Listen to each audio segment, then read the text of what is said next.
Hello, my name is Noa Ronen, and I am a mentor coach, executive and leadership coach, and also a speaker. And today I want to talk with you about mentor coaching. As a mentor coach, I help coaches who apply for ACC and PCC or renew for ACC or PCC.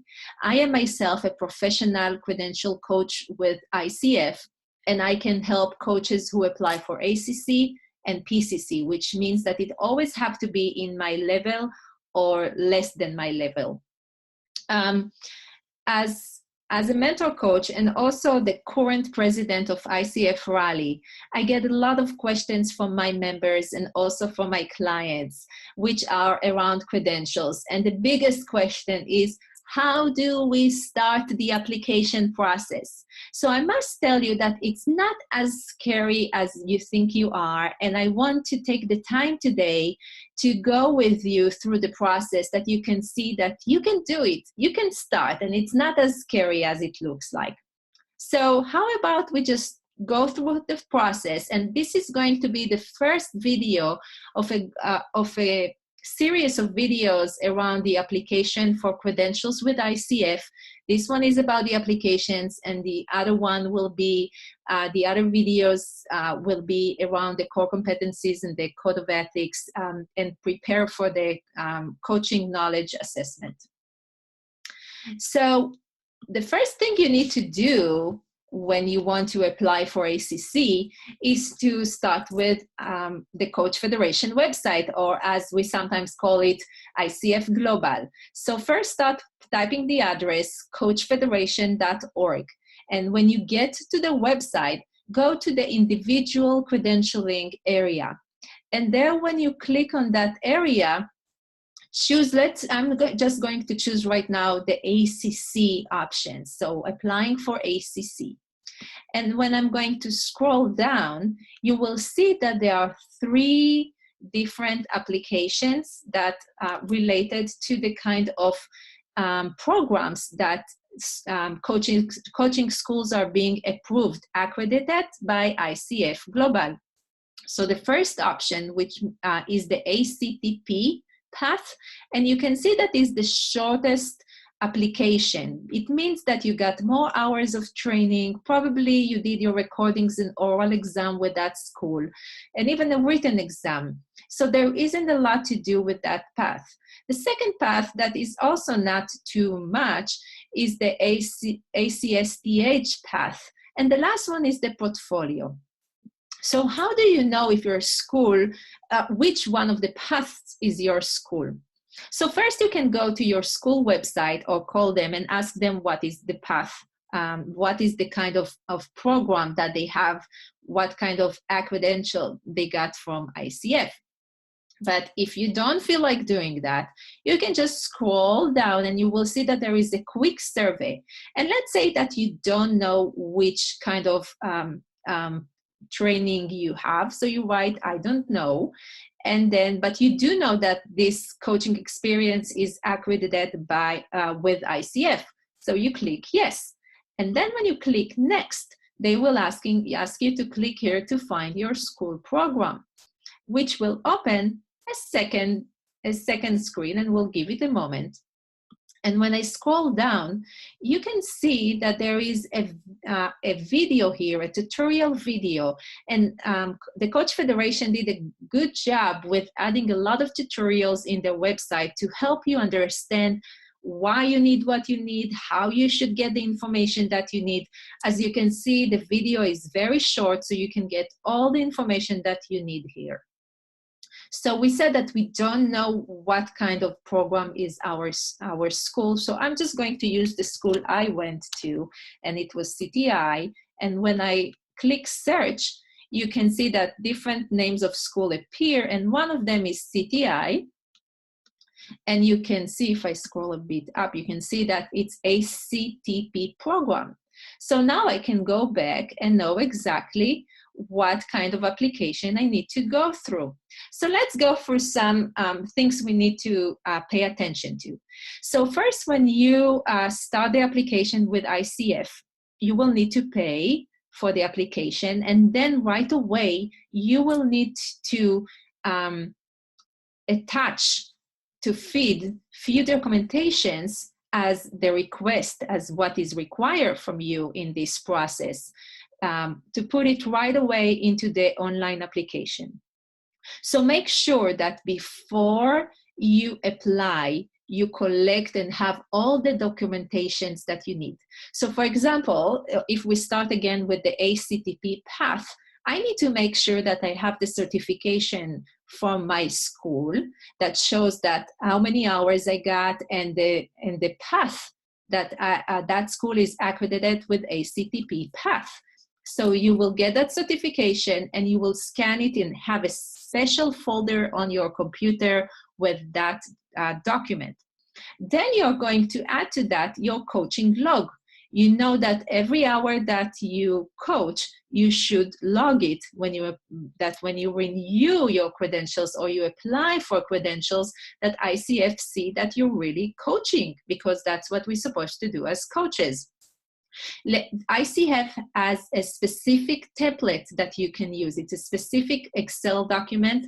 So when you click on the blue area here that became red right now, you will get into a different screen that will show you a link to an Excel template. And this is the template you need to use to apply for ICF.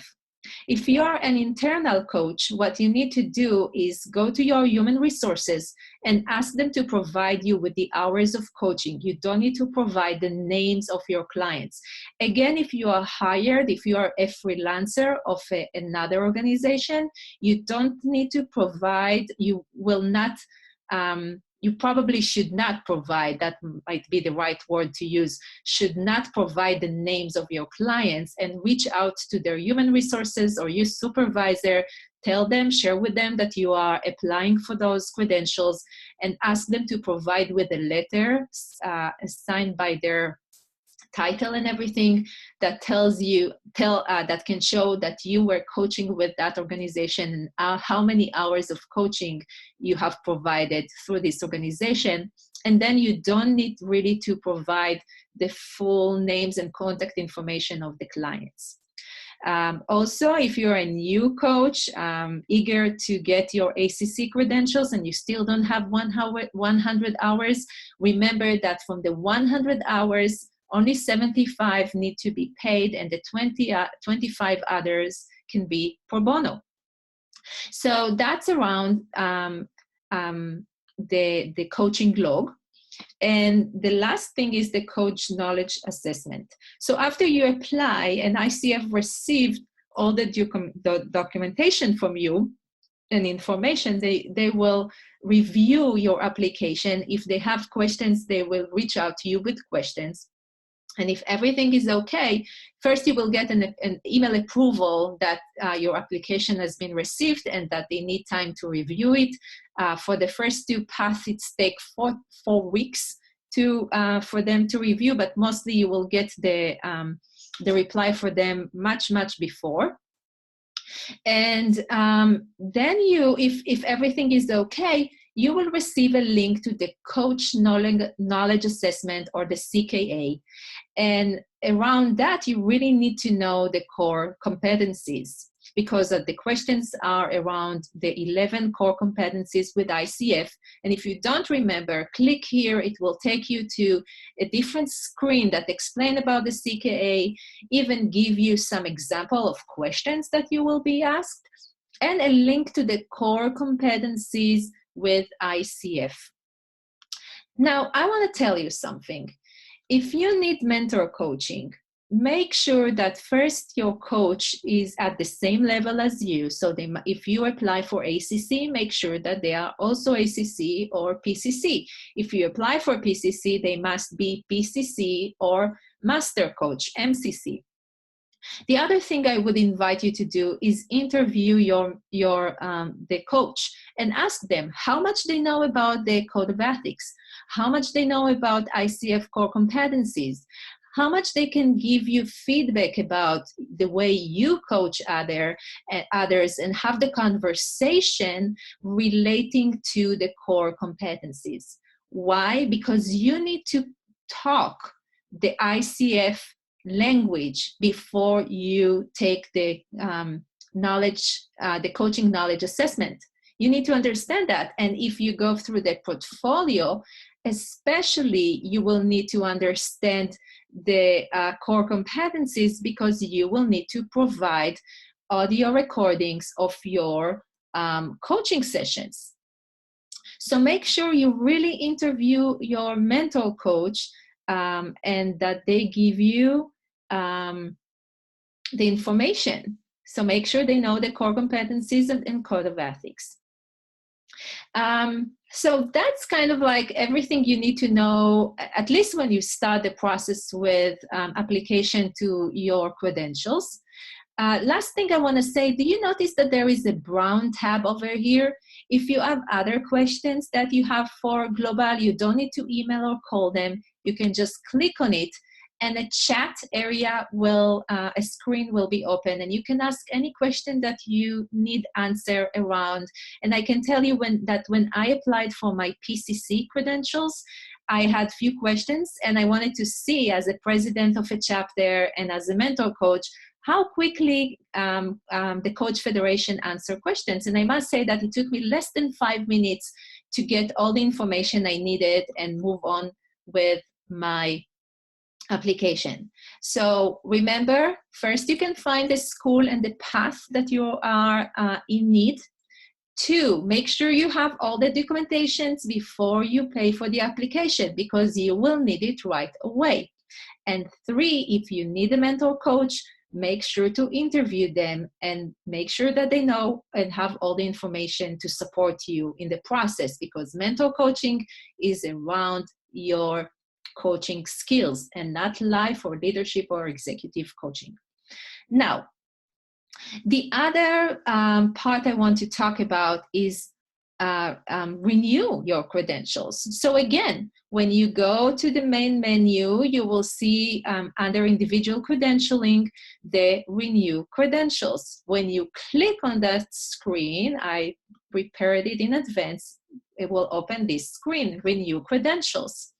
And when you scroll down, you will see the requirements.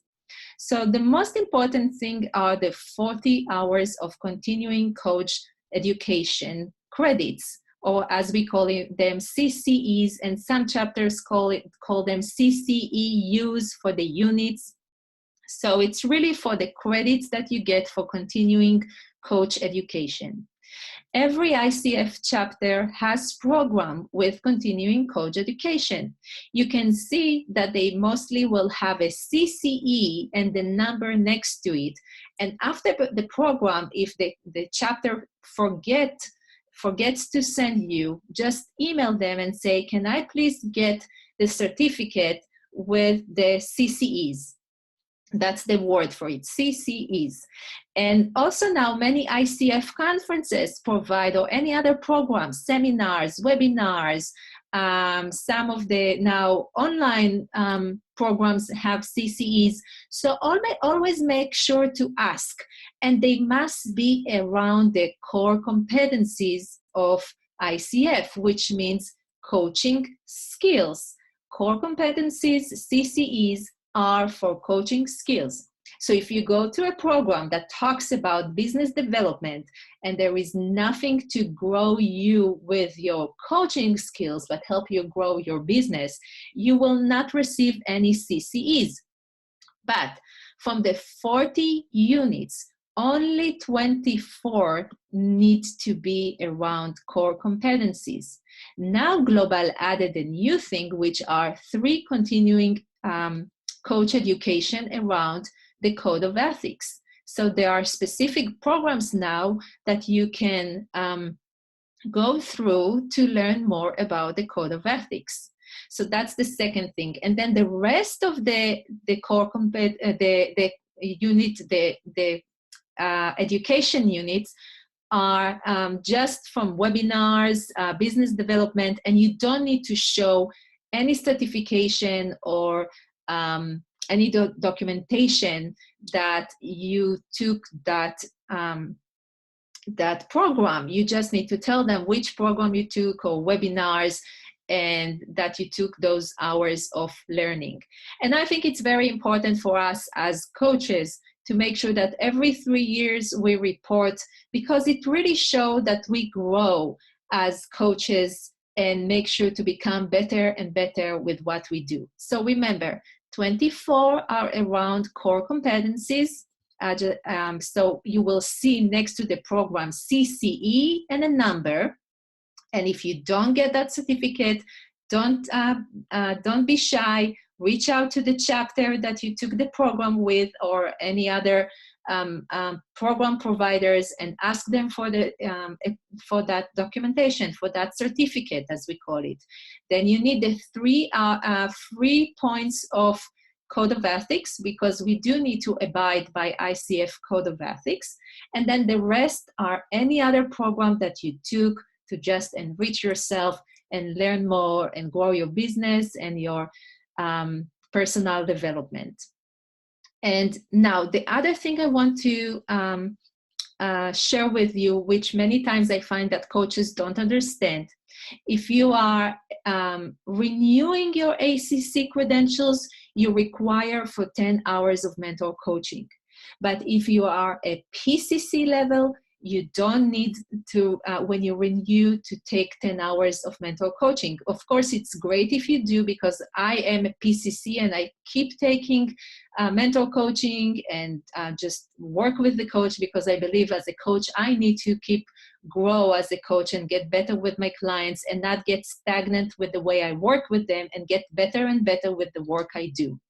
Now, a reminder, mentor coaching is to work on your coaching skills, about challenges with clients, about how to get better when I coach them, about code of ethics, all these kind of questions that your mentor coach should provide you with answers. This time is not for life coaching. Of course, sometimes some other things will show up, but the main purpose is for mentor coaching and work on your coaching skills. Now, when you work with a mentor coach, it has to be at least 3 months. You can't do the mentor coaching shorter than 3 months, and it must be a total of 10 full hours. So make sure you pay attention for that, and PCC, you're off the hook around that. So I hope this video today was helpful for you to move from, I really want to do that, to, oh, it's not that scary as I thought. She made it pretty easy for me. And if it's still a bit challenging and you have more questions, feel free to reach out to my website, Noa Ronen, my first name, last name, coaching, noaronencoaching.com, and just contact me with more questions. And I wish you well. I wish you good luck with renewal your credentials or applying for your credentials. And I hope to hear from you soon. Thank you.